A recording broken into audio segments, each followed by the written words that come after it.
بخاری شریف میں حضور پاک کا ارشاد ہے کہ اس طرح نماز پڑھو جس طرح تم مجھ کو نماز پڑھتے دیکھتے ہو۔ سوال یہ کہ حضور نے کس طرح نماز پڑھی، جبکہ بخاری شریف میں حضور نے رفع یدین کی نماز پڑھی ہے۔ بخاری شریف میں حضور نے رفع یدین کی نماز پڑھی ہے۔ دیکھیے حضور نے مختلف طریقوں اختیار کیے مختلف اوقات میں۔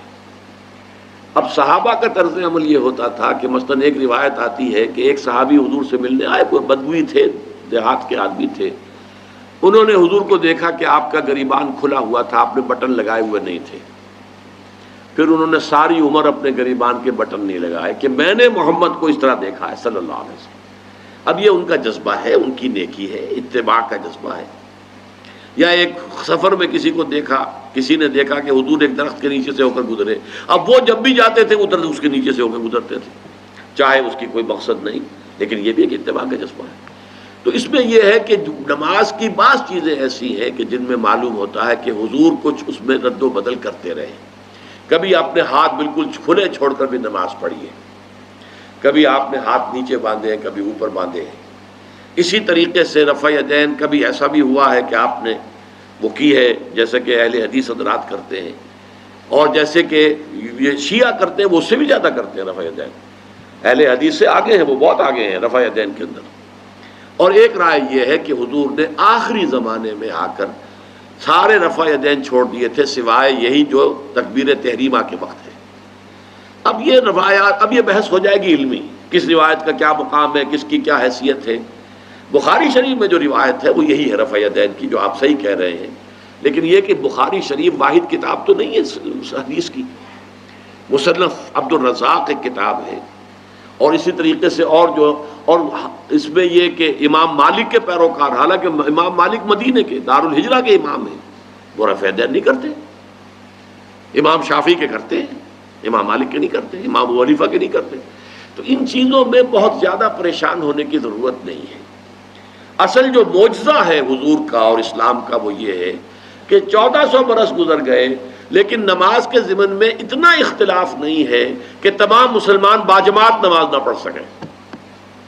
دیکھیے رفع یدین کرنے میں جماعت ٹوٹی نہیں، آپ نے کیا یا نہیں کیا، جماعت کی فارمیشن برقرار رہی۔ فرض کیجئے کوئی شخص یہ سمجھتا کہ پہلے سجدہ ہے پھر رکوع ہے،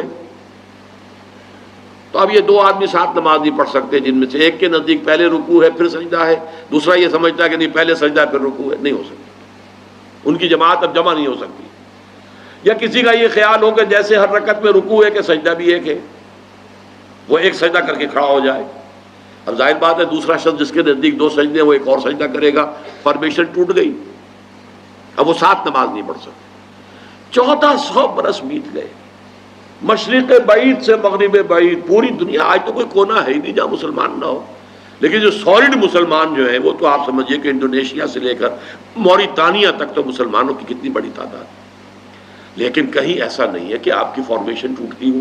کوئی ایسا مسلک نہیں ہے جس میں یہ خیال ہو کہ مغرب کی رکعت میں 2 ہیں جیسے فجر کی ہے، نہیں، وہی 3 رکعتیں ہیں۔ کوئی ایسا مسلک نہیں جس میں یہ معلوم ہو کہ فجر کی رکعتیں 3 ہیں 2 نہیں ہے، کوئی نہیں۔ عصر کی 2 ہیں یا 4 6 ہیں، یہ نہیں، وہی رکعتیں، وہی رکعت کی ترتیب، پہلے کھڑے ہونا ہے پھر رکوع ہے پھر کھڑے ہونا ہے پھر سجدے میں جانا ہے پھر بیٹھنا ہے پھر سجدہ پھر کھڑے ہونا۔ فارمیشن نہیں ٹوٹتی، شیعہ ہو سنی ہو، اور اس میں حنفی ہوں مالکی ہوں شافعی ہوں حنبلی ہوں زیدی ہوں ظاہریہ ہوں، کوئی بھی ہو، کسے باشد، تمام مسلمان مل کر جماعت سے نماز ادا کریں گے اور ان کی جماعت ٹوٹتی نہیں ہے۔ یہ ہے جس کو ہمیں سمجھنا چاہیے۔ یہ کیوں ہے؟